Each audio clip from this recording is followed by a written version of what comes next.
Bueno, muy buenas tardes, señoras y señores. Damos inicio al webinar ¿Cómo liquidar tu IRP? Hoy en nuestra segunda jornada. Ayer tuvimos la primera parte de esta combinación de cómo liquidar tu IRP. Y hoy nos acompaña Carlos Cañete, gerente de impuestos de BDO Paraguay. Un gusto saludarte, Carlos. Y el tema hoy a tratar será ganancias de capital. Para nosotros es un placer contar con la participación acá, no es un viernes, esta hora, de todos los socios de la Cámara que están sumándose, también clientes de BDO, al equipo de BDO Paraguay que está por ahí, eh, y al público en general interesado en este tema de impuestos que bueno, es muy propicia la ocasión para recordarnos o ver las mejores prácticas que aún tenemos unos días o unos tiempos antes de presentar los impuestos al fisco, ¿verdad? En la agenda, primeramente, vamos a contar con la presentación de acá que ya nos comparte Carlos, quien va a abordar la parte técnica.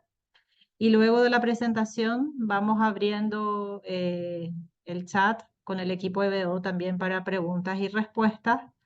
De todas maneras, el chat está habilitado para que puedan enviar sus consultas a lo largo de la presentación. En nombre de la Cámara de Comercio Paraguay-Brasil, quisiera una vez más agradecer, Carlos, a ti, a Patricia, a Enrique, a todo el equipo de BDO por esta alianza que tenemos y bueno, como socios de la Cámara también permitir que en la tarde de hoy podamos tener un poquito más de conocimiento para capacitarnos y ver las mejores prácticas en términos de liquidación de impuestos. Así que sin más, te paso la palabra. Muchas gracias, Carolina, y vamos a decir, de parte de BDO, también el agradecimiento por estar siempre haciendo este tipo de actividades. Y vamos a decir, en este tiempo que nos tomamos para hacer esta breve, vamos a decir, explicación o introducción de cómo liquidar el impuesto a la renta personal.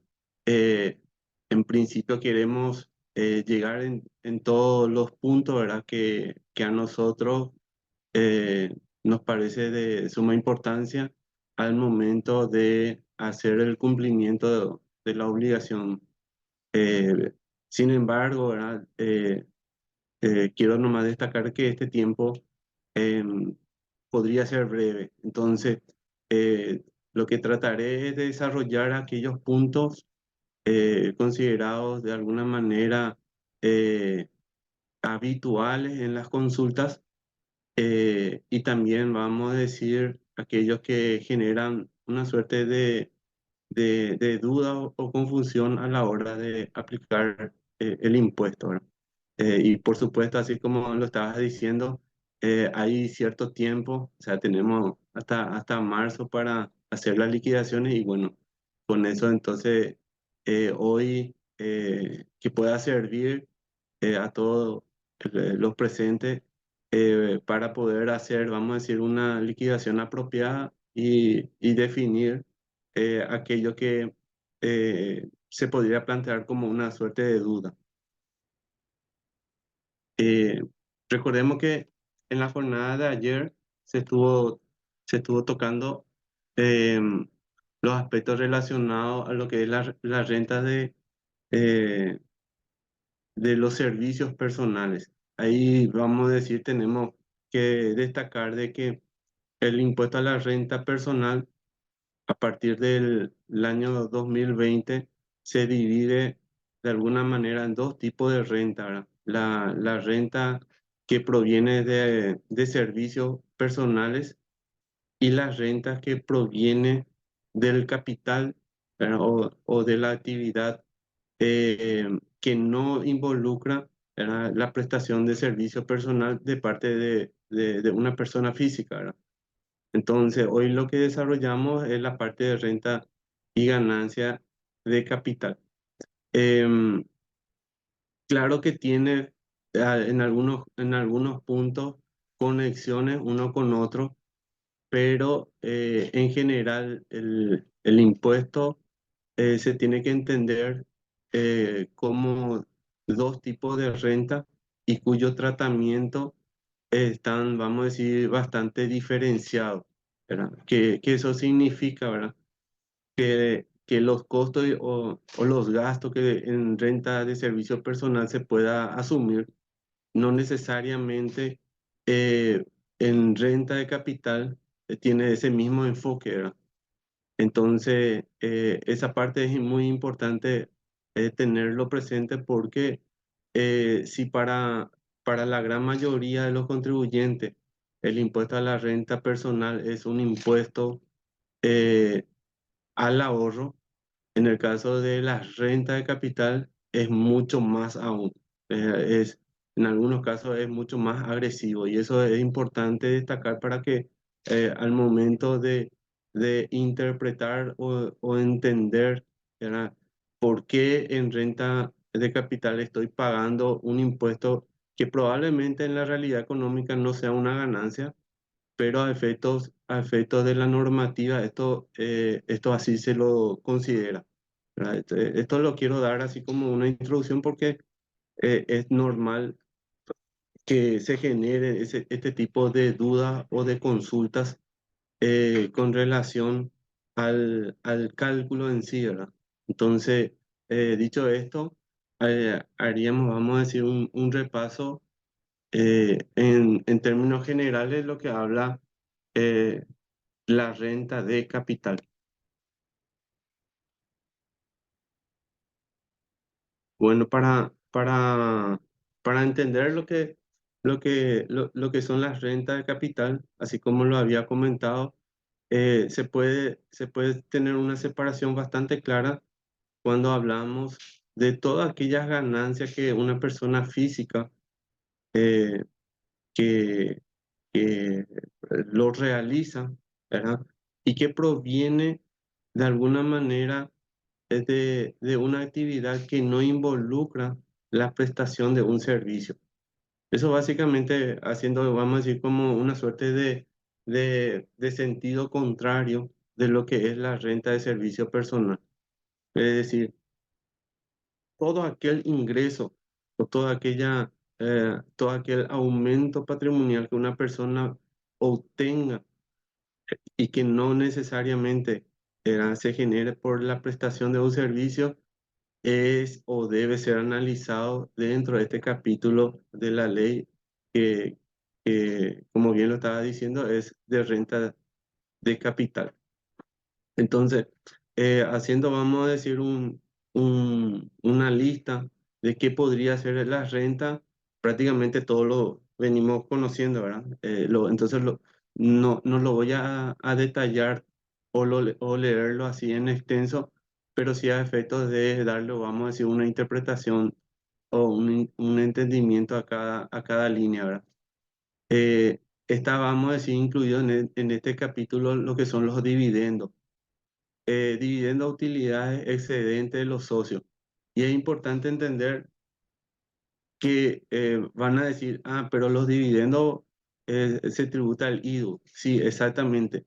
Pero todos aquellos dividendos o toda aquella ganancia que una persona pueda considerar dentro de este concepto, pero que no está sujeto al IVA, está sujeto a lo que es renta de capital. Entonces, eh, eh, por el lado, vamos a decir, de algún tipo de ganancia que pueda tener una persona, va a estar sujeto a uno de estos dos impuestos, o el IVA o el impuesto a la renta el impuesto a la renta personal, que son renta de capital. Em, todo lo que tiene que ver con intereses, yo le presté dinero a la empresa, yo le deposité algún dinero en algún banco, todo esto está sujeto, vamos a decir, a lo que es renta de capital. Ya va a depender de qué tipo de interés o rendimiento es para que se pueda someter a la exoneración, ¿verdad? Pero en general, cualquier tipo de ganancia, sobre todo en las operaciones de préstamo, ¿verdad? En donde la persona cobra un interés, eh, eso está sujeto a lo que es renta de capital. Por el otro lado está un concepto que, que vamos a decir, se da no solamente, vamos a decir, para lo que hoy es un negocio incipiente o muy poco desarrollado en Paraguay, que son, vamos a decir, las franquicias, los derechos de marca, que una persona, derecho actoral, que una persona puede comercializarlo y a través de ello obtener ganancias, ¿verdad? Entonces, en este capítulo, en esta línea son las regalías, ¿verdad? O sea, todas las ganancias que uno pueda recibir por cesión de derechos en materia de marca, patente de invención, todo aquello que una persona pueda recibir, eso está sujeto. Lo que ahí veríamos son, vamos a decir, algunas interpretaciones que normalmente no nos da, vamos a decir, la confusión, ya sea porque en la normativa está así establecida o por alguna consulta, ¿verdad? Por ejemplo, las regalías que se cobran del exterior. Es decir, en realidad es un derecho de autor, de algún libro que se escribió o de alguna marca que se está explotando fuera de los límites fronterizos del Paraguay. Entonces, ¿qué tipo de regalías son las que están sujetos? En principio, vamos a desarrollarlo más adelante, pero ya me adelanto, ¿verdad? Para que puedan entender que de ahí viene, vamos a decir, el nivel de complejidad en cuanto al concepto, ¿verdad? Em, las rentas generadas también por la estructura jurídica transparente.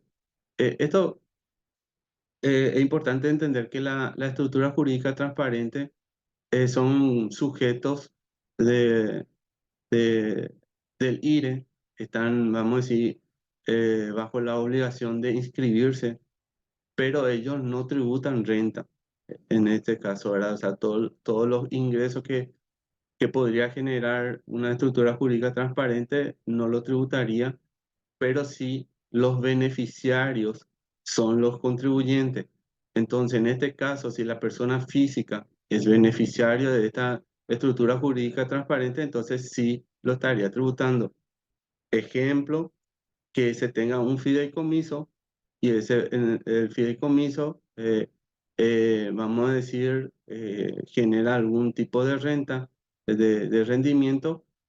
Esos rendimientos, cuando se liquida el fideicomiso, ahí la persona física, ¿verdad?, estaría tributando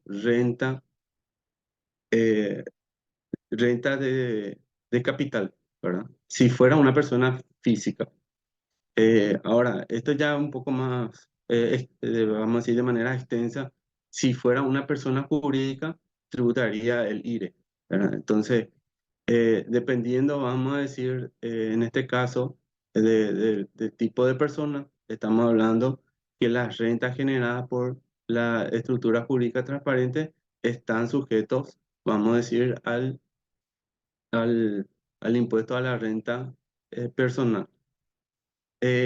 Por otro lado está todo tipo de lo que bien se le puede llamar como enajenación de derechos, acciones o participaciones en una entidad. Esto viene casi conectado con el numeral 1 que está también en la ley, pero se habla más en todos los casos, ¿verdad? De, por decir, venta de acciones, venta, vamos a decir, de algún título. Que no necesariamente se pueda entrar dentro de ese concepto de dividendos.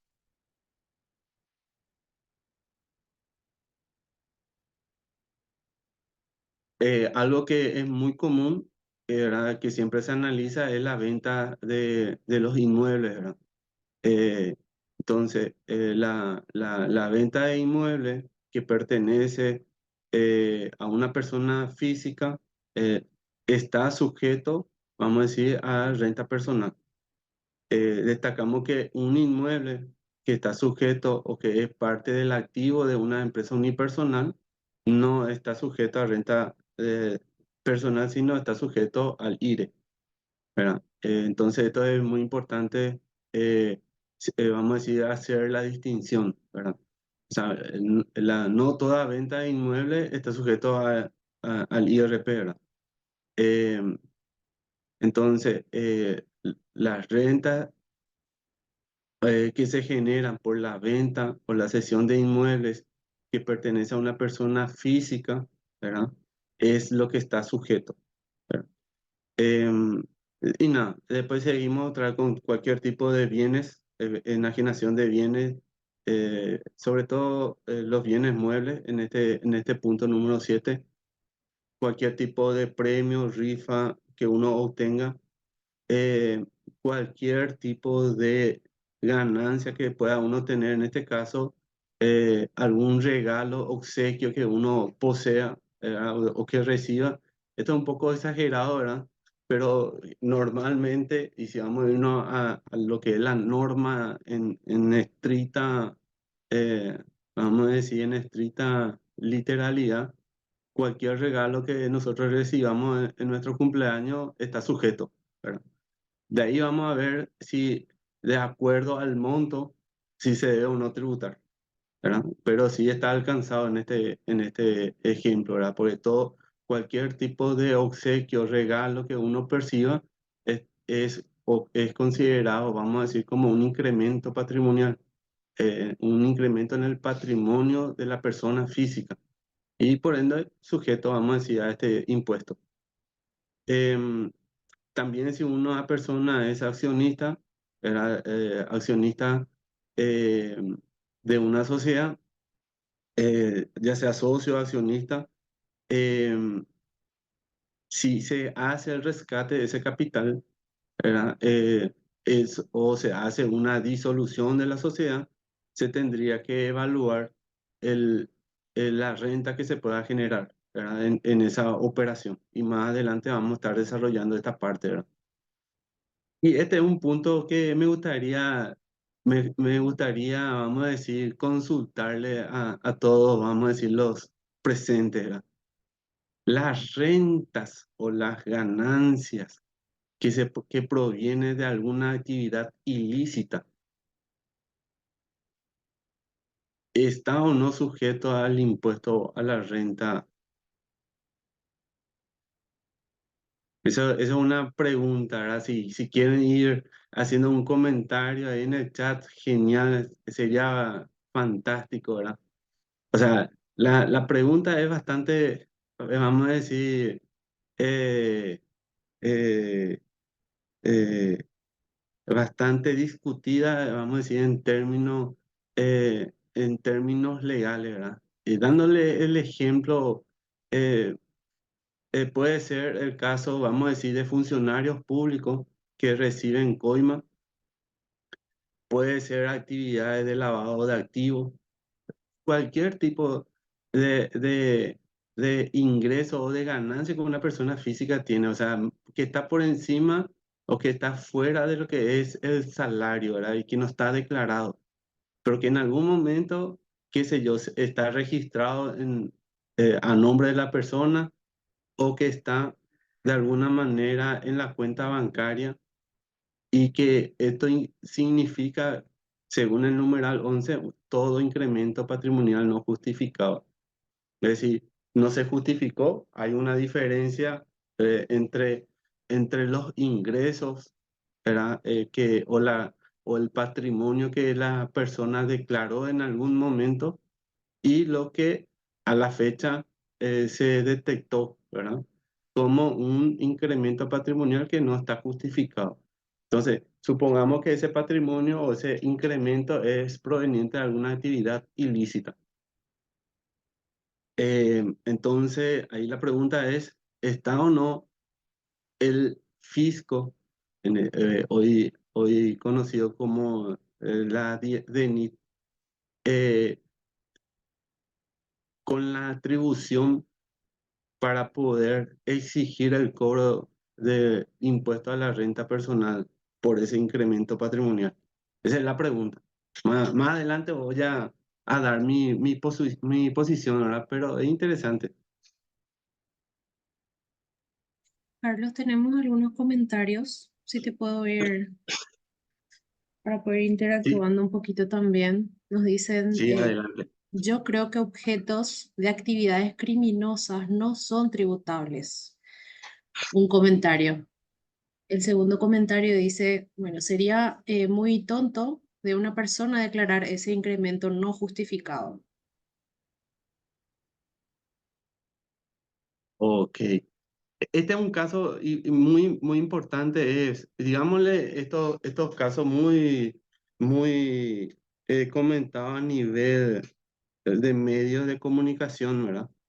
Cuando, por decir, a un político se le condena por un incremento, vamos a decir, por un enriquecimiento ilícito. O sea, no necesariamente porque yo, habiendo llevado a cabo una actividad ilícita, le haga una declaración, ¿verdad?, al fisco, ¿verdad? En este sentido, ¿verdad? O sea, de manera voluntaria, es un presupuesto prácticamente de imposible cumplimiento, ¿verdad?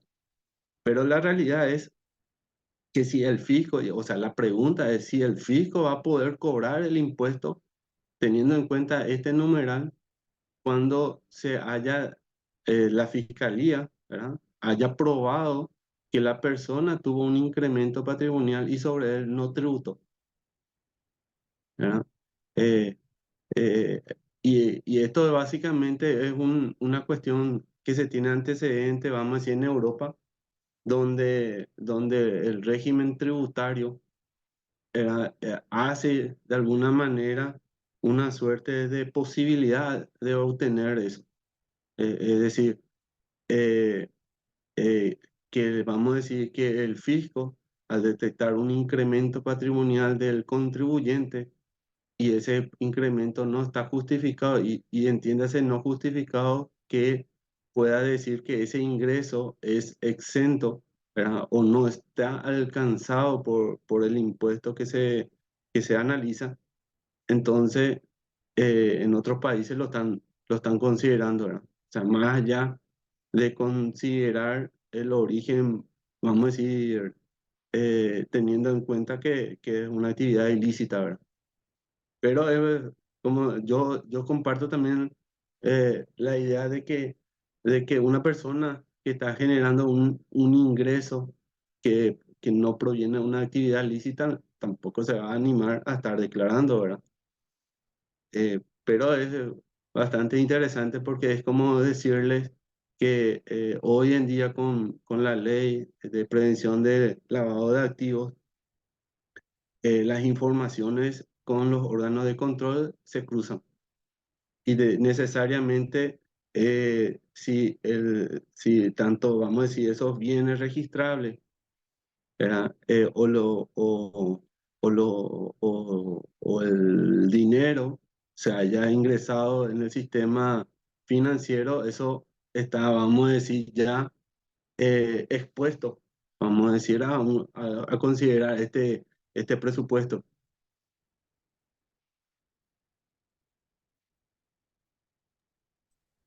Gracias, Carlos. ¿Tenemos más Eh, comentarios? ¿Vamos comentando también o preferís dejarlo Sí, para el sí, decimos final? más. Sí, no, no, avanzamos. O sea, a mí me interesa vamos a decir, participen, de hecho, que si hay algún tema que le llame la atención, bueno, que lo comenten. De acuerdo. Siguiendo con el tema, ¿tendría que haber una sentencia judicial contra esa persona entonces para que el fisco pueda cobrar el impuesto sobre ese incremento no justificado? Digámosle que en la postura, vamos a decir, de un procedimiento administrativo, lo que se tendría que probar es el incremento patrimonial. Es decir, hoy por hoy, vamos a decir, con las alianzas que tiene, por dar vamos a decir como ejemplo, una alianza con el banco, donde el fisco pueda decir, ah, no, acá vos tenés un ahorro o tenés un monto de cierta suma de dinero que haciendo las comparaciones de las declaraciones presentadas, de tus declaraciones de renta de los últimos 5 años, no se justifica ese patrimonio que hoy estás teniendo, ¿verdad? Entonces, simplemente con eso, o sea, entendería que no necesariamente sea una sentencia judicial, pero acá lo jurisprudencial, o sea, el antecedente que hoy acá en Paraguay no se cuenta, es que se tenga, vamos a decir, eh, hecho un cálculo o determinación de impuestos sobre lo que hoy le estoy presentando como supuesto, ¿verdad? Es decir, no hay antecedentes, pero la pregunta es, ¿con este numeral el fisco puede cobrar? Y entendería que sí. ¿Verdad? Gracias. Tenemos otro comentario, Carlos. Cuando esto pasa en nuestros países, Brasil y Paraguay, ingresos de actividades criminosas, los bienes van hasta la República y todo es supuestamente devuelto, nos dicen. Exactamente, ahí justamente está, vamos a decir, el punto de análisis, como, digamos, incluso se puede considerar como un estudio, ¿verdad? Que a futuro el fisco pueda tomarlo, ¿verdad? O no, en el sentido de que en principio cuando se considera esa renta que proviene de alguna actividad ilícita, y pues una de las penas que vamos a decir en este caso nuestro sistema de justicia tiene es poder, vamos a decir, decomisar todos los bienes, ¿verdad? Volver, vamos a decir, a las arcas del Estado toda aquella renta, ¿verdad? Pero por el otro lado también está, ¿verdad? Es que no necesariamente tenga que esperar ese momento, ¿verdad? De sentencia para que pueda accionar el fisco sobre algún incremento patrimonial que no está justificado, ¿verdad? Ok, es bastante interesante. El, estos son también temas que hoy sonó bastante, o sea, en el mes de diciembre, ya cuando algunas influencers estuvieron exponiendo, vamos a decir, algunos regalos, ¿verdad? Y que obviamente esos regalos son de cuantioso valor, ¿verdad? Entonces, para agrupar todo esto, entonces lo considero en estos 4 puntos, ¿verdad? Que son los derechos hereditarios, los anticipos de herencia, los legados y las donaciones. Es decir, la cuestión acá es, los bienes que se reciben a título gratuito, ¿verdad? ¿Están o no sujetos al impuesto? Y hoy, ¿verdad? Si yo recibí en diciembre alguna herencia, o recibí algún regalo, porque las donaciones en el fondo es en términos jurídicos es un regalo. O sea, los regalos en términos jurídicos es una donación, para poder entenderse, ¿verdad? O sea, es una prestación a título gratuito, ¿verdad? Una persona le entrega un objeto, un bien a otra, pero sin recibir algo a cambio. Entonces, está dentro de ese concepto, ¿verdad? Entonces, acá la pregunta es, durante el año 2023, si recibimos, ¿verdad? Algún bien, ¿verdad?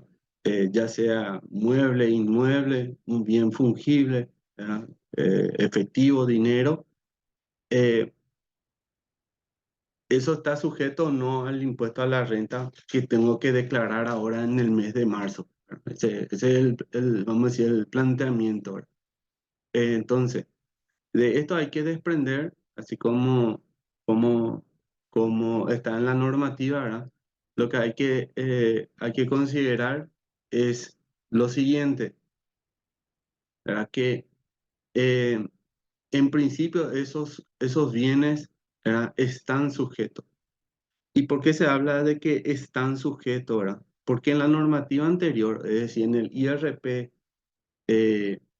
vigente o que estuvo vigente hasta el 2019, se mencionaba que cuando un bien se recibía vamos a decir, un bien heredado, en herencia, o producto de una herencia, cuando ese bien se enajenaba, ese bien no estaba sujeto al impuesto a la renta, ¿verdad? Eso estaba hasta el año, como les digo, 2019. A partir de este año, o sea, a partir de ese año 2020, en que entró en vigencia el IRP con la ley 6.380, el, cualquier ingreso o bienes recibidos a título gratuito está sujeto, ¿verdad? Ahora bien, se puede considerar que es una, vamos a decir, es una renta, ¿verdad? De carácter suspendida o diferida. ¿Por qué? Porque cuando el momento en que tengo que pagar el impuesto va a ser el momento en que yo venda esos bienes, ¿verdad? O lo que recibí. Y con la excepción del efectivo. Es decir, si yo recibí una herencia en efectivo, ¿verdad? Entonces ya debería tributar ahora en el 2000, o sea, ya en los periodos 2023, en marzo tendría que declarar en el formulario de renta de capital ese, esa donación, o sea, esa herencia recibida. Ahora bien, si yo recibí la herencia, un inmueble o recibí un vehículo, un rodado, y todavía lo tengo, ¿verdad? Hasta el 31 de diciembre de 2023, entonces no lo estaría tributando, ¿verdad? En este mes de marzo, ¿verdad? O sea, no tendría por qué reconocer ese ingreso en el formulario de renta de capital. Entonces, este es un punto importante, ¿verdad? O sea, todos esos conceptos que cité anteriormente, o sea, algún legado, alguna herencia. El otro punto que se habló, o que vamos a decir a nivel público se estuvo dando opiniones, es sobre el anticipo de herencia, ¿verdad? El anticipo de herencia, si bien a nivel civil, o nuestro Código Civil no contempla esa figura, a efectos, digámosle, tributarios, ¿verdad? Sí se tiene reglamentado este tipo de actos, ¿verdad? Es decir, mis padres aún viven y deciden eh, transferirme determinado inmueble o determinado rodado, ¿verdad? Entonces, en este caso, el anticipo de herencia se le da el tratamiento, como les dije, de una renta suspendida, ¿verdad? Es decir, mientras tenga en mi poder, eso no estaría tributando. Eh, entonces, lo que acá se tiene que destacar es lo que menciona el decreto reglamentario del IRE, perdón, del IRP, en donde menciona, entre otras cosas, ¿verdad? Que la incorporación gratuita al patrimonio de lo que es legado, herencia, lo que son bienes que fueron cedidos en contrato de cesión, que vamos a decir están dentro de lo que es un juicio sucesorio, ¿verdad? Y cualquier otro bien sin contraprestación, y ahí ya se entiende lo que serían, vamos a decir, las donaciones, regalos, legados, ¿verdad? Todo ello técnicamente se va a considerar como grabado o como sujeto de impuesto, pero recién al momento de enajenarlo, ¿verdad? ¿Y por qué al momento de enajenarlo, verdad? Porque la regla que hay que entender en el impuesto a la renta eh, personal es que se rige por el principio de lo percibido, ¿verdad? O por el criterio de lo percibido. Claro que hay excepciones que podemos verlo más adelante, pero la regla es que cuando la persona reciba, ¿verdad? En dinero, ¿verdad? Es decir, cuando cobre efectivamente y es lo que puede tributar, el impuesto. Entonces, en estos casos, la renta, si es que yo recibí una herencia en el 2023 y lo vendí, estaría ahora considerando, vamos a decir, en el formulario de renta capital. Ahora bien, eh, este tipo de ingresos o de incremento patrimonial tiene también un tratamiento especial al momento de hacer la liquidación. No sigue la misma regla o la lógica de, como les comenté, en relación a lo que son las rentas de servicios personales, ¿verdad? Que es tipo de decir mi ingreso contra mis gastos, ¿verdad? O costos. En principio, cuando estamos hablando de estos bienes recibidos por legado, herencia, donaciones, el costo técnicamente es cero. Y técnicamente le digo cero porque acá la regla de liquidación del impuesto es considerar una presunción y como lo dice de pleno derecho, es decir, una presunción que no admite prueba en contra, que la renta en este caso es un 30% del valor de lo que representa la venta de ese bien recibido en los conceptos anteriormente señalados. Es decir, eh, pude haber recibido un inmueble que, eh, vamos a decir, vale o técnicamente en el papel de transferencia se le puede dar un valor, ¿verdad? Eh, pero ese valor, ¿verdad? No va a ser considerado como un costo deducible. Es decir, no, para el fisco simplemente es considerar que hay una renta presunta y esa renta presunta, ¿verdad? Él sería considerar la base imponible para aplicar la tasa del impuesto. Y lo vuelvo a hacer la aclaración, ¿verdad? Vamos a decir en el propio decreto reglamentario en donde dice que cuando la incorporación de estos bienes, ¿verdad? Hayan sido a título gratuito,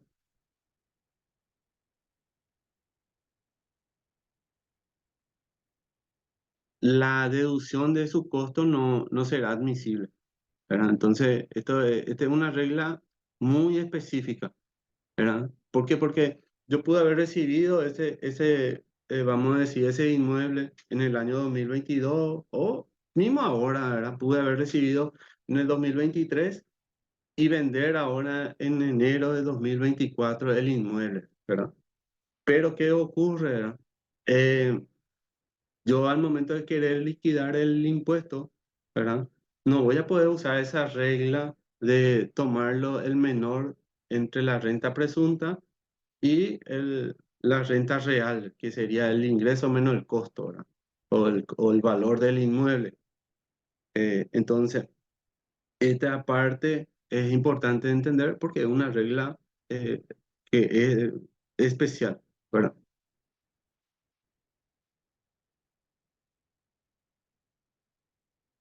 Ok.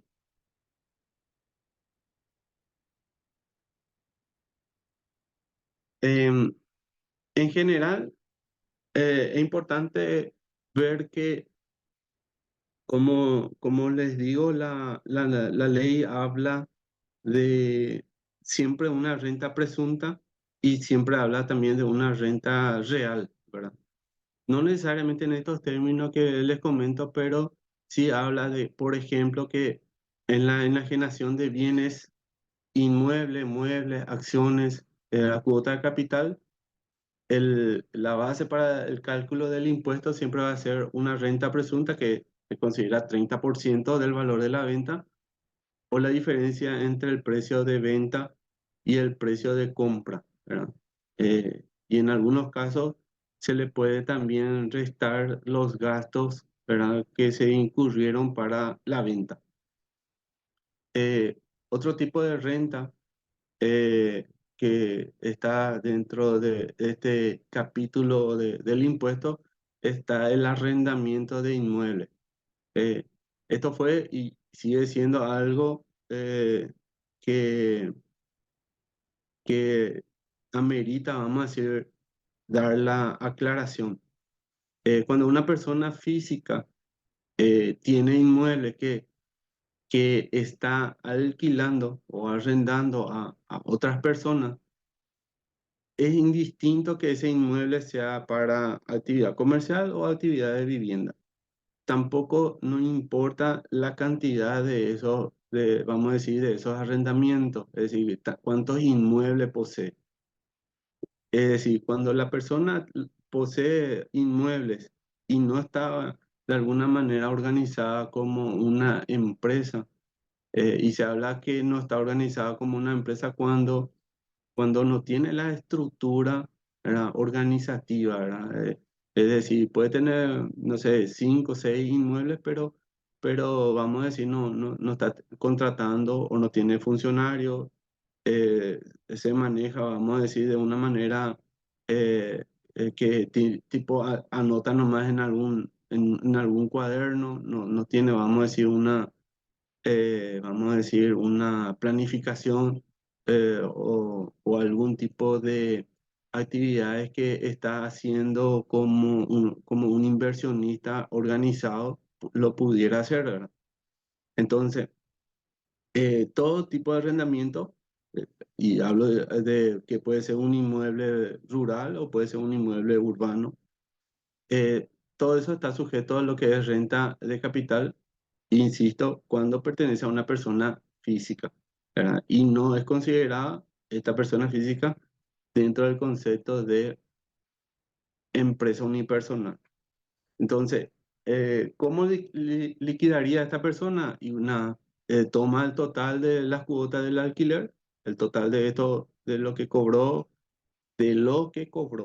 Esto es importante otra vez. Porque ¿qué pasa? ¿Qué pasa si el inquilino, ¿verdad?, o el arrendatario no estuvo al día con las cuotas, ¿verdad? Y entonces no se considera de alguna manera el principio o el criterio de lo devengado, sino de lo percibido. Entonces lo que cobró, sobre eso que cobró durante el año, tomaría y en principio consideraría el 50% de lo que es la cuota del alquiler, o la diferencia, que en este caso es una renta real, entre el precio del arrendamiento y la suma de todos los gastos, vamos a decir, inherentes al alquiler, ¿verdad? En la práctica, ¿verdad?, siempre se va a ir por, por lo que es la renta presunta, porque hay muy pocos gastos que se puedan deducir, ¿verdad?, en este tipo de actividad. Es muy poco. Entonces, para poder entender, eh, siempre se considera ambos, y sobre el que resulta menor, vamos a decir, se hace la liquidación.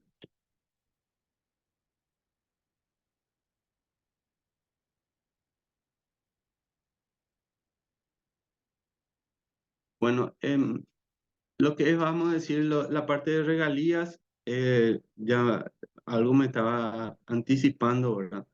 Em, en el tema de regalías o cualquier tipo de ganancia, el único, vamos a decir, la duda que más se tiene es qué pasa cuando en realidad son provenientes del exterior, ¿verdad? O sea, no, no es una ganancia proveniente vamos a decir, de una actividad que se realizó dentro del país. Entonces, de ahí, vamos a decir, hay el, el- una consulta vinculante. Bueno, me voy a adelantar un ratito.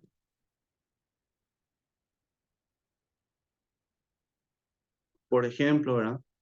Este es un caso de una consulta vinculante desde el año 2023, de septiembre de 2023, eh, donde se le preguntó si los dividendos ¿verdad? La ganancia que se obtiene del exterior se está sujeto al IRP en Paraguay.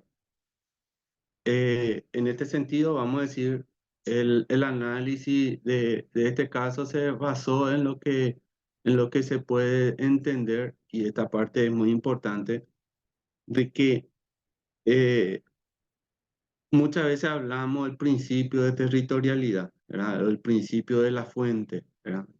Que, que básicamente eso es lo que graba y todo lo que está afuera no está sujeto. Pero se debe analizar bastante en lo que dice la ley con relación a ese tipo de ingreso. Es decir, se puede considerar también que porque la persona vive en Paraguay, es decir, el principio de nacionalidad o de residencia, que está sujeto al impuesto. Sin embargo, acá en la ley, ¿verdad? Menciona de alguna manera que todos aquellos derechos, ¿verdad? O bienes que están situados o de derecho utilizado económicamente, ¿verdad? En el país, es lo que está sujeto o considerado como renta de fuente paraguaya. Entonces de ahí surge, ¿verdad? También que en la propia ley menciona que los rendimientos, ¿verdad? En este caso del capital mobiliario, los préstamos y cualquier otro tipo de ingreso en este concepto, eh,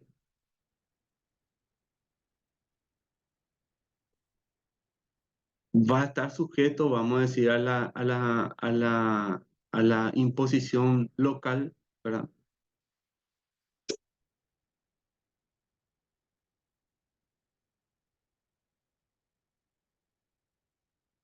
Cuando de alguna manera, ¿verdad?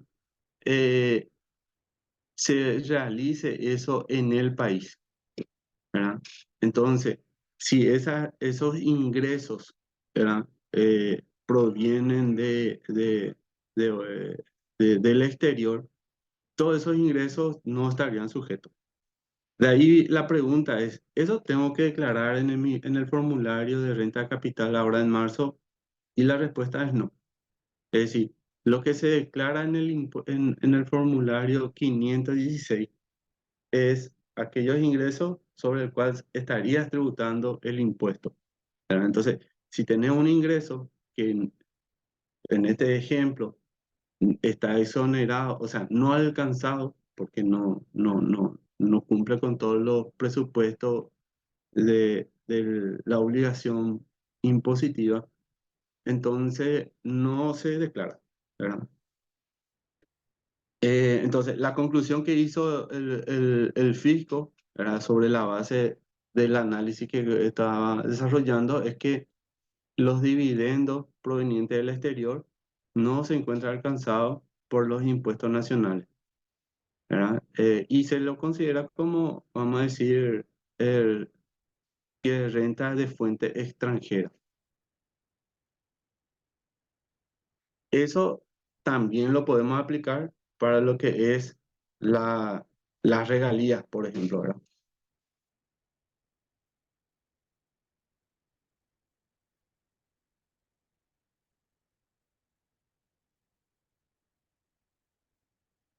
Acá veo una consulta, dice, eh, sería siempre y cuando el arrendamiento llegue a un cierto monto. Em, en el caso, vamos a decir, de los ingresos por arrendamiento, para que esté, vamos a decir, sujeto al IRP, no se considera, vamos a decir, un límite de valor, ¿verdad? Es decir, no porque cobraste un alquiler de $1 millón, es que tendrías que tributar otro impuesto, ¿verdad? O sea, sería igual el, el IRP, ¿verdad? O porque cobraste 100.000 guaraní, es que, vamos a decir, no estarías tributando el IRP de renta de capital. O sea, para ver si entendí tu pregunta, en el caso de arrendamiento, ¿verdad? No, por el hecho de que la persona física tenga un inmueble, ¿verdad? Y que lo esté dando en arrendamiento, entonces eh, estaría sujeto al IRP, ¿verdad? Y se estaría declarando o liquidando teniendo en cuenta ambos conceptos de renta presunta o renta real, ¿verdad? Eso es así. Em, Como les comentaba, ¿verdad? Normalmente se liquida simplemente por esa renta presunta porque técnicamente no hay muchos gastos que se pueda deducir.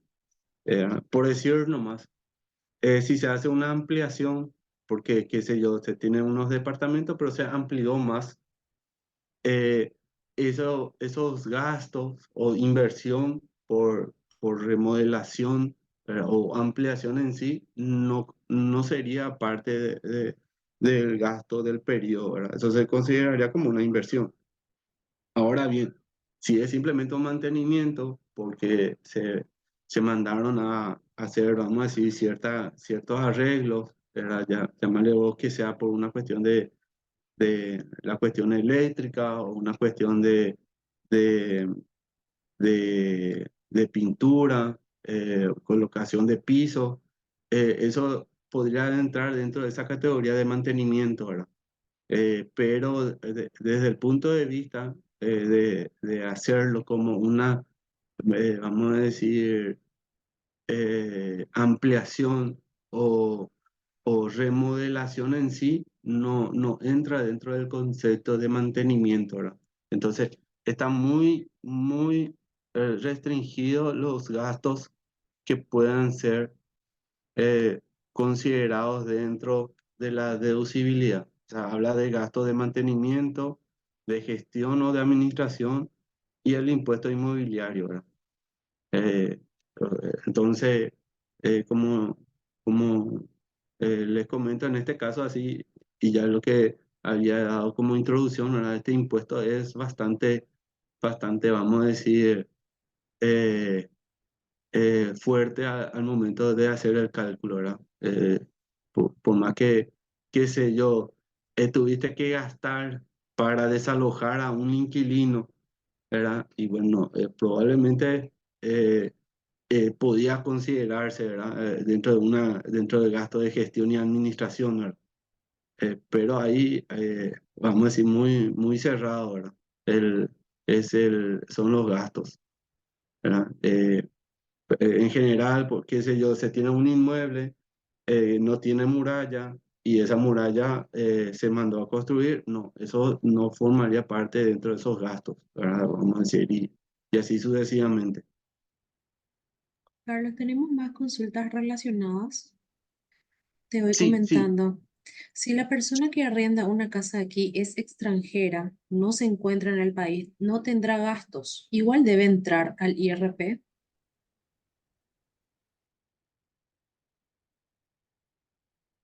Entiendo que la persona que dice que arrienda es porque es la persona, vamos a decir, vamos a decir, el arrendador.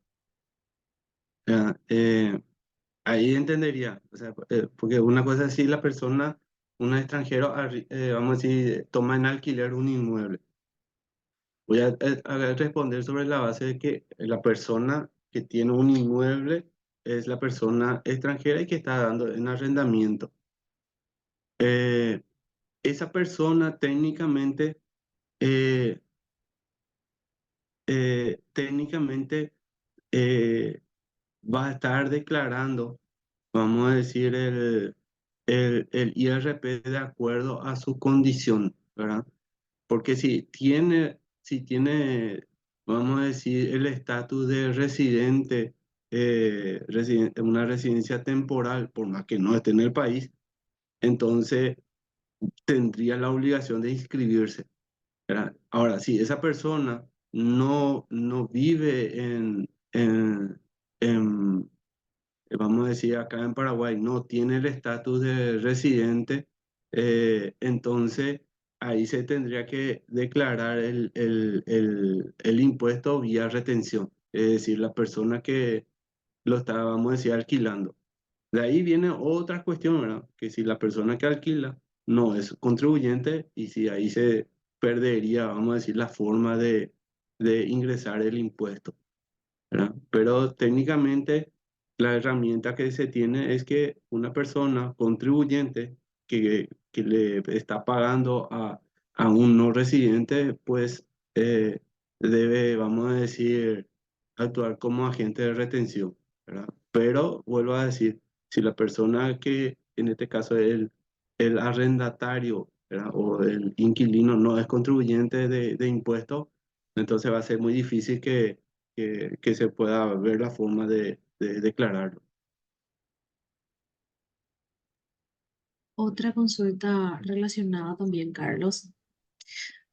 Si soy contribuyente del IRP, renta de servicios personales, y también tengo inmuebles en arrendamiento, al momento de facturar, ¿puedo utilizar el mismo talonario utilizado en mis servicios profesionales?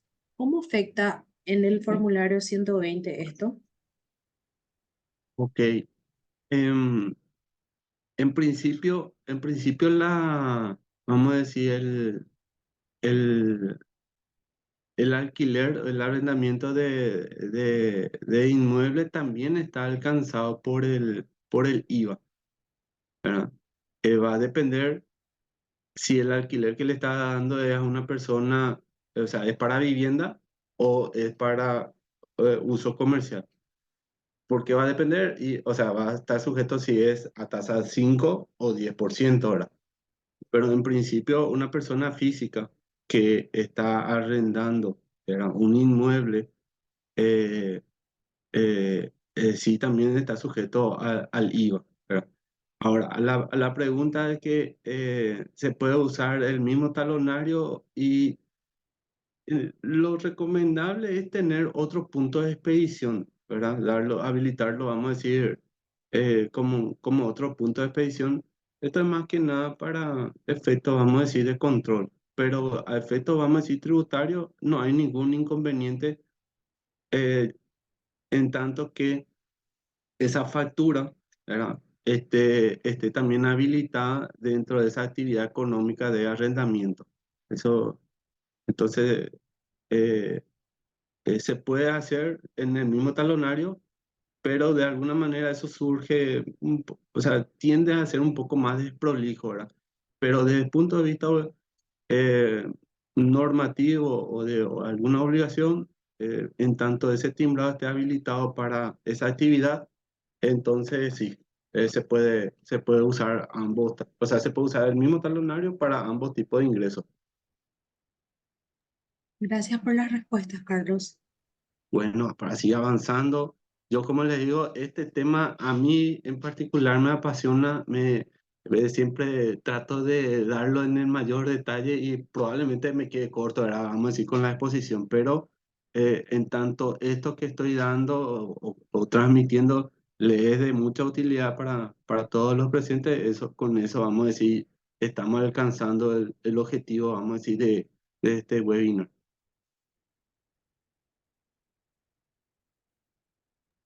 Tenemos otra consultita. Sí, sí. Si venden un inmueble y el mismo tiene más de un dueño, ¿cada dueño tendría que pagar el impuesto sobre la venta? Genial. Y iba a tratar más, vamos a decir, más adelante sobre el tema vamos a decir, sociedades conyugales, ¿verdad? Pero aplica el mismo caso, ¿verdad? En el caso de los condóminos, ¿verdad? O un inmueble que tiene varios propietarios, la obligación fiscal está directamente proporcional a su, vamos a decir, a su titularidad. Es decir, si yo soy dueño del 30% de ese inmueble, entonces me corresponde tributar ese 30%, o sea, sobre ese 30% de la venta, ¿verdad? Si yo soy dueño del 50%, entonces a mitad con el otro dueño, vamos a decir, ¿verdad?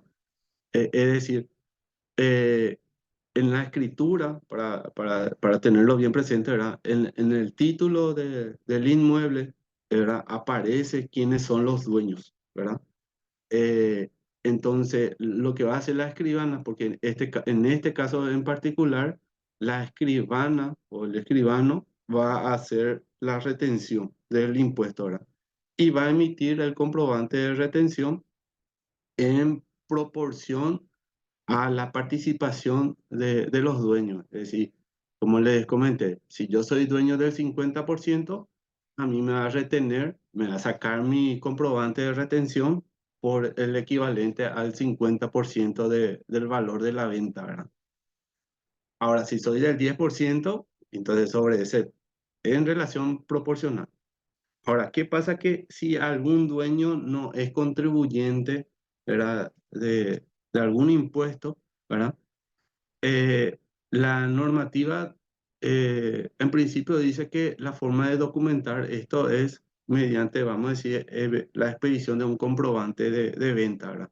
Es decir, si yo soy eh, contribuyente de cualquier tipo de impuesto, debería de emitir una factura por esa venta, ¿verdad? Por el valor que me corresponde, ¿verdad? No por la totalidad, por el valor que me corresponde. Ahora, si el otro dueño no es, vamos a decir, contribuyente, entonces ahí sería simplemente el comprobante de retención, el documento, vamos a decir que va a respaldar esa operación. En este caso, vamos a decir, eh, eh, se hace la retención en proporción a la participación de los dueños de ese inmueble. Eh, Como les comentaba, en una sociedad conyugal, ¿verdad? En el caso de una sociedad conyugal, en hay dos formas, ¿verdad? Pero básicamente la normativa lo que dice es que si el inmueble está a nombre de una persona, de uno de los cónyuges, ¿verdad? Entonces, sobre la persona que sobre quien pesa, vamos a decir, el título del inmueble, entonces a esa persona nomás se le haría la retención.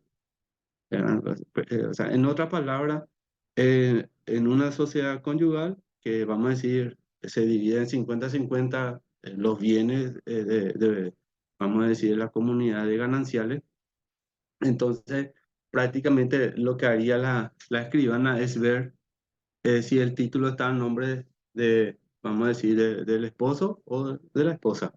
Si está a nombre de la esposa, le va a hacer el comprobante de retención a la esposa. O si está a nombre del esposo, le hace al esposo. Eso básicamente es. Gracias, Carlos. Ah, vamos a adelantar. Este es vamos a decir, un resumen muy resumido para tener en cuenta así los principios para saber si cobré o no cobré y si eso tengo que declarar ahora o no, ¿verdad? Por decir nomás, en el ejemplo de la venta del inmueble, pero a plazo. Este es un concepto muy, vamos a decir, eh, eh, consultado, vamos a decir, porque ¿cuál es la diferencia entre una venta a plazo y una venta de alguna manera a crédito? ¿Verdad? Eh, en una venta a plazo, de alguna manera no se produce aún la transferencia del inmueble, ¿verdad? Es decir, la persona que compra va pagando en cuotas, ¿verdad? Pero el título, ¿verdad? No se transfiere a nombre del comprador hasta tanto pague la totalidad, el 100%. Sin embargo, en una venta a crédito, ¿verdad? Ya la transferencia se produce al momento, vamos a decir, de celebrar el contrato vamos a decir, de fijar, vamos a decir, la venta. Entonces, ¿por qué es importante en este caso la diferencia, verdad? Porque si estamos haciendo una venta a plazo, entonces, eh, y estoy cobrando ya por la venta de ese inmueble, sí tendría que ahora en el mes de marzo declarar en el formulario 516. Es decir, yo no voy a tener que esperar a que se haga la transferencia para declarar el IRP. ¿verdad? Ahí hay un pequeño detalle porque de alguna manera, si bien la escribana lo único que va a mirar es que se tenga que retener, y si no se retuvo o no se ingresó el impuesto, entonces te va a retener, ¿no? Pero sí, después con el fisco va a haber problemas, porque el fisco te puede reclamar diciendo, no, vos cobraste esto ya vamos a decir, de manera anticipada, en el año 2023, y bueno, en el 23, en marzo 23 tenía que haber declarado ya en tu formulario, ¿verdad? Y no esperar la transferencia. Eso es muy importante, ¿verdad? Eh, ¿Por qué? Porque siempre recordemos que es por lo percibido, ¿verdad? Eh, lo que va a ocurrir en este caso es que con la escribana, ¿verdad? Uno va a ir con el comprobante o de pago o el formulario de declaración de renta y diciéndole, yo ya estuve sobre lo que cobré, acá ya estuve declarando. Y pagué ya el impuesto por esta porción. Entonces, si hay alguna porción faltante, sobre eso nomás te daría la retención de la escribana. O si no, vamos a decir, no te haría más nada porque ya se abonó la totalidad, ¿verdad? Y ya se declaró todo el impuesto. Eso es para, vamos a decir, tener en cuenta, ¿verdad? Instrumento financiero, habla. Acá puede ser cualquier tipo de documento y en principio habla al momento de la liquidación, ¿verdad? Por decir nomás un fideicomiso, ¿verdad? Al momento de hacer la liquidación. Eh, Todo lo que es incorporación gratuita, como les comenté, al momento de enajenar ese bien, no al momento de recibir el bien, sino cuando venda. Y los demás casos, siempre se va a tener en cuenta, vamos a decir, el tratamiento de lo percibido. Es decir, si recibí dinero, va a ser al momento que recibí el dinero. La tasa, ya lo conocemos, en este caso, a diferencia de la renta de servicio personal, es una sola tasa, es 8%, no hay tasa progresiva. Este es como ejemplo de la venta, vamos a decir, de bienes muebles, inmuebles, que está en la ley, ¿verdad? Eh, lo que quería acá, aprovechando, vamos a decir, nuestro corto tiempo, lo que quería más resaltar es el tratamiento de la venta de inmuebles, ¿verdad? Pero cuando ya se dedujo ese inmueble en años anteriores, ¿verdad? Ya sea años anteriores la, a la presente ley, es decir, a la 6.380, o anterior, que se dedujo en el IRP. Y esta es una regla muy clara que hay que tener bien presente, ¿verdad? Que no se puede deducir dos veces un costo. Técnicamente esa es la regla. No puedo usar dos veces para deducir de mi renta un costo. Es decir, o lo deduzco al momento de comprar o lo deduzco al momento de vender, pero no puedo deducir cuando compro y al mismo tiempo cuando vendo. Entonces, ¿qué es lo que vamos a decir tenemos en principio? En principio tenemos esta regla donde dice, voy a tener en cuenta la renta presunta y la renta real. Y el que me toma que me es menor, ese voy a tomar como base imponible y sobre él aplicar la tasa del 8%. Esa es la regla que podemos tenerlo así como máxima, ¿verdad? Sin embargo, para cuando estamos hablando de inmueble, ¿verdad? De inmueble, eh, la regla es, ¿verdad? Que si yo utilicé ya cuando compré, porque hoy qué pasa, ¿verdad? En renta de servicio personal me permite deducir la compra de un inmueble destinado para vivienda. Entonces, si está destinado para vivienda, yo puedo deducir y deduzco eso en mi renta personal, de servicio personal, ¿verdad? Ahora, cuando yo vendo, que puedo vender ese inmueble, ya no lo voy a más deducir, ¿verdad? ¿Por qué? Porque ya lo deduje en lo que es servicio personal. Entonces, hay una nueva regla para este punto, ¿verdad? Así como ocurrió con el tema de las donaciones, que no se permite el costo, en este caso hay vamos a decir, una fórmula que técnicamente es considerar el costo que se dedujo, ¿verdad? Más la ganancia presunta, ¿verdad? Que es entre el precio de venta y el costo deducible por el 30% que sería una ganancia presunta. Entonces, fíjense comparativamente hablando con los números, ¿verdad? En este ejemplo, porque yo consideré que cuando vendo el inmueble, por usar un concepto, cuando vendo el inmueble, eh, pago 7.200.000, ¿verdad? Sobre, vamos a decir, sobre una renta, en este caso, presunta. Es decir, mi valor de venta es 300 millones, mi valor de compra es 200, entonces yo tengo una ganancia real de, de 100 millones, pero tengo una renta presunta, es decir, 30% de mi venta de 90 millones. Entonces tomo los 90 millones como base imponible y aplico la tasa, con lo cual me da 7.200.000. Sin embargo, si yo deduje en su momento, en la compra de ese inmueble, porque era un inmueble para vivienda, aplico la fórmula que anteriormente comenté y estaría pagando, en lugar de 7.200.000, estaría pagando 18.400.000. Entonces, esto es muy importante también tener en cuenta a la hora de hacer una planificación fiscal en cuanto a este tipo de inversiones.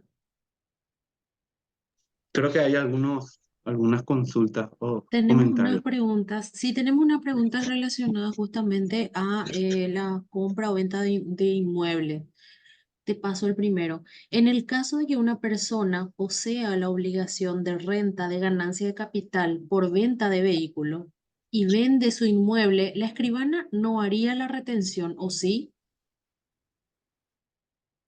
Eh, la escribana tiene, vamos a decir, eh, un régimen, o sea, hay ciertas rentas que el escribano o escribana va a retener.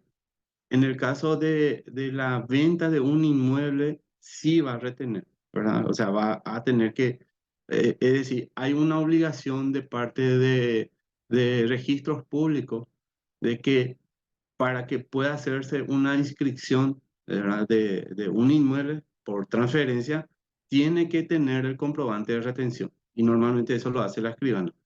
La excepción es que se tenga el formulario de pago de impuestos y con ello también, ¿verdad? Es decir, no se puede hacer ninguna transferencia o inscripción en los registros públicos sin demostrar el pago del impuesto.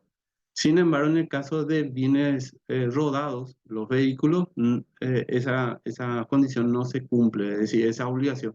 Entonces, si yo vendí un rodado, vendí en el 2023, vendí mi vehículo, tengo que ahora en marzo del 2024 declararlo eso como renta capital. Pero la escribana en ningún caso me va a hacer la retención cuando yo haga, vamos a decir, la transferencia. La escribana no me hace la retención. Bien, otra consulta, Carlos.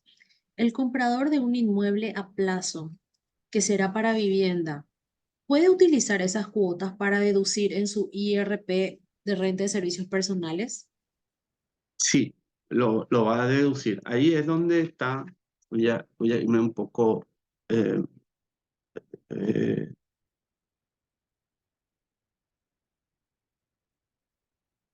a una parte donde habla sobre la forma de respaldar los gastos, ¿verdad? Eh, en el caso, vamos a decir, de, vamos a decir, de la venta de un inmueble, ¿verdad? El documento de respaldo para deducir la compra, ¿verdad? El comprobante de retención. En este caso, ¿verdad? Hay la excepción, ¿verdad? De que la persona tiene que emitir la factura de esa venta de ese inmueble, ¿verdad? Por supuesto que exento, y con eso la persona que compra ese inmueble a plazo va a poder deducirlo como vamos a decir, como un inmueble destinado para vivienda. Eso lo va a poder hacer. Y eso es siempre que lo haya pagado, o sea, demostrado que se pagó, ¿verdad? Entonces, Incluso hubo una consulta en donde con el recibo se podía, ¿verdad?, deducir, pero eso es un poco, vamos a decir, no garantiza de alguna manera que realmente la persona vendedora, ¿verdad?, tenga que ir a declararlo, ¿verdad? Entonces, por esa razón no, pero sí, en algunos casos se habla también del recibo. Es decir, en tanto tenga la factura, eh, vamos a decir, se podría tomar como deducible. Sobre el mismo punto, no hace falta que sea al contado entonces, porque la ley habla de compra al contado para vivienda, nos dicen. Claro, lo que ahí ocurre es lo siguiente, ¿verdad?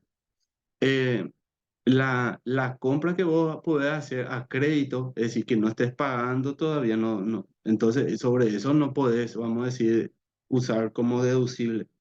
Si vos le estás pagando en cuotas, sí, ¿verdad?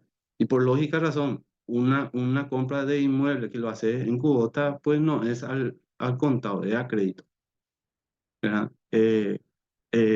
En principio la duda era si voy a usarlo como deducible cuando termine de pagar todo, por el monto total.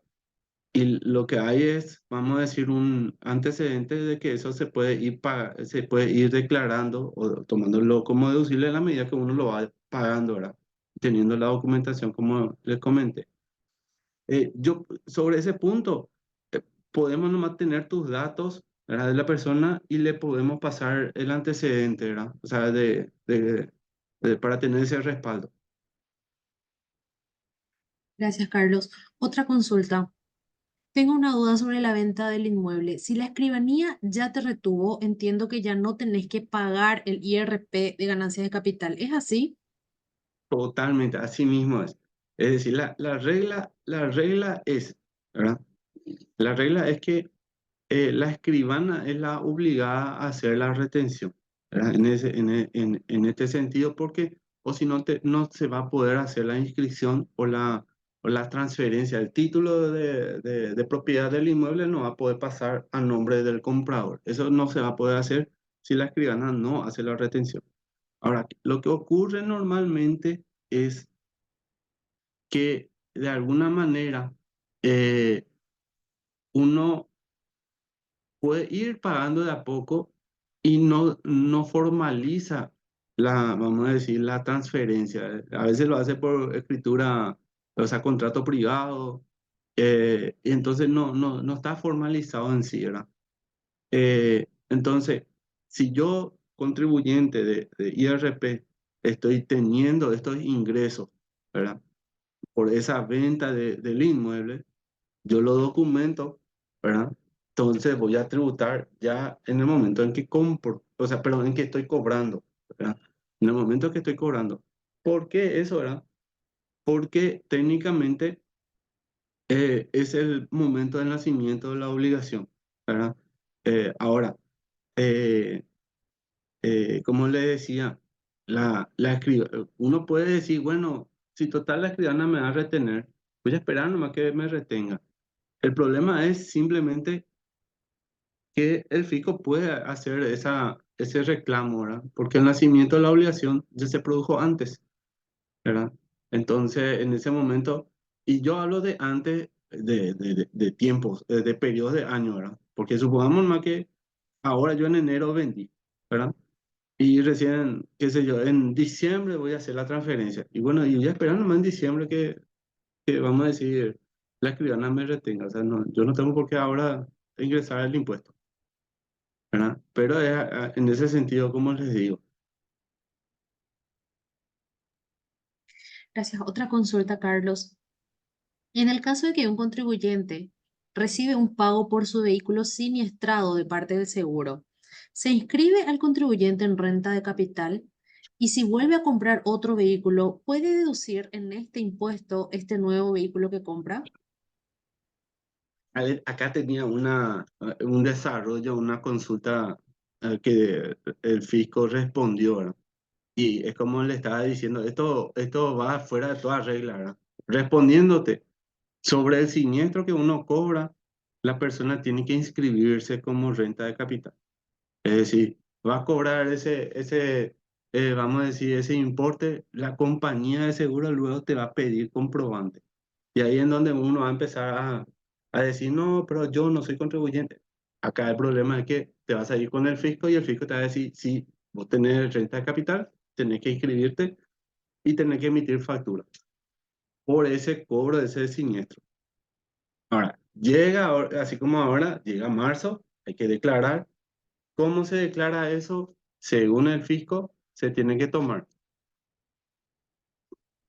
el 100% del monto que se percibió en conceptos de indemnización, ya, de indemnización por ese siniestro, y sobre ese monto aplicar la tasa del 8%.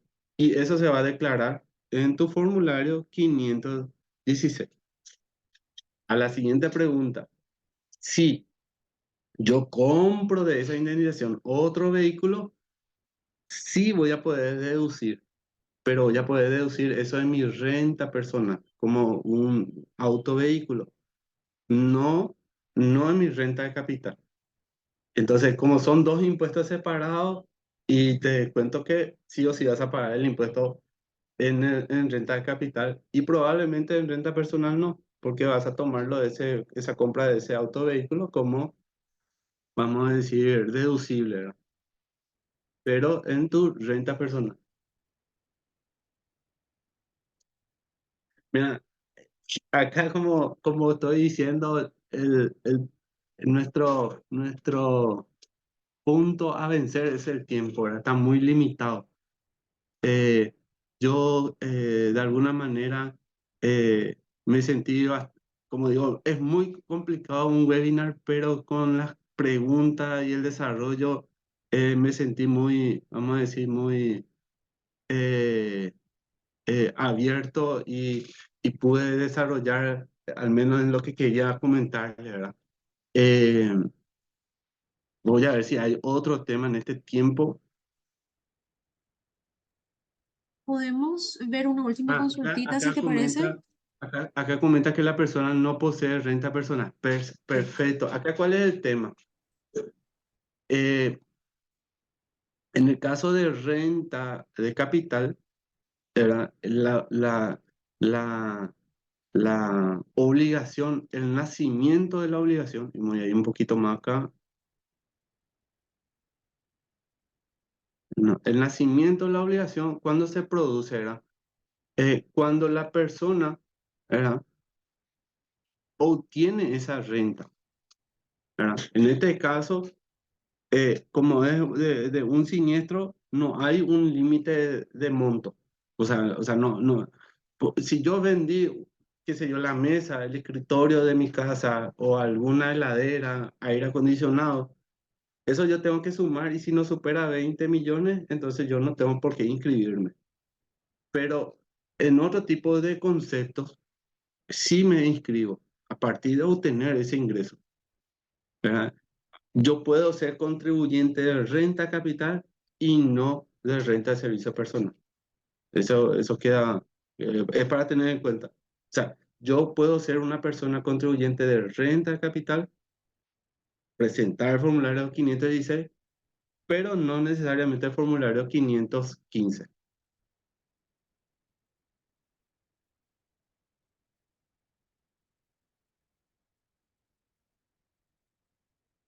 Y digámosle que en tanto el matrimonio esté, o sea, acá la pregunta es, en los casos de matrimonio se aplica lo mismo que la herencia. Sí, se aplica lo mismo. O sea, si se hace una disolución, se recibe ese bien, ¿verdad? O sea, qué sé yo, se, se resolvió, vamos a decir, el divorcio y ahí la disolución de la sociedad conyugal.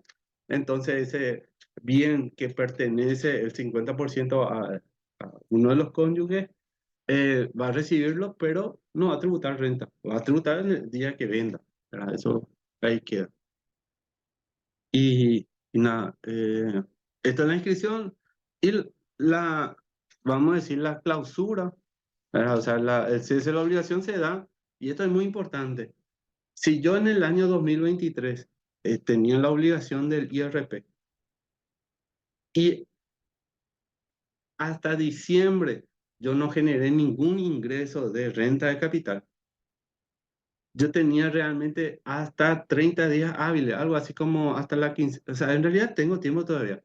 Tengo 30 días hábiles para hacer la cancelación o la baja de esa obligación, ¿verdad? Para entonces, de alguna manera, en el 2024 no tenga que, vamos a decir, hacer la presentación de, o sea, no estar sujeto en el 2024, o sea, no tener esa obligación.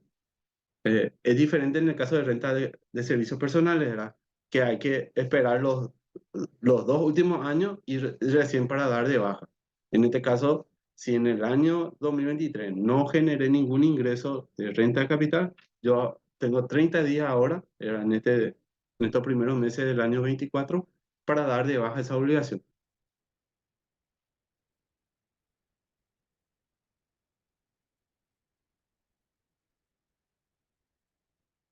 Podemos ver, la verdad que acá veo un chat donde hablas de cómo llenar el formulario 515, ¿verdad?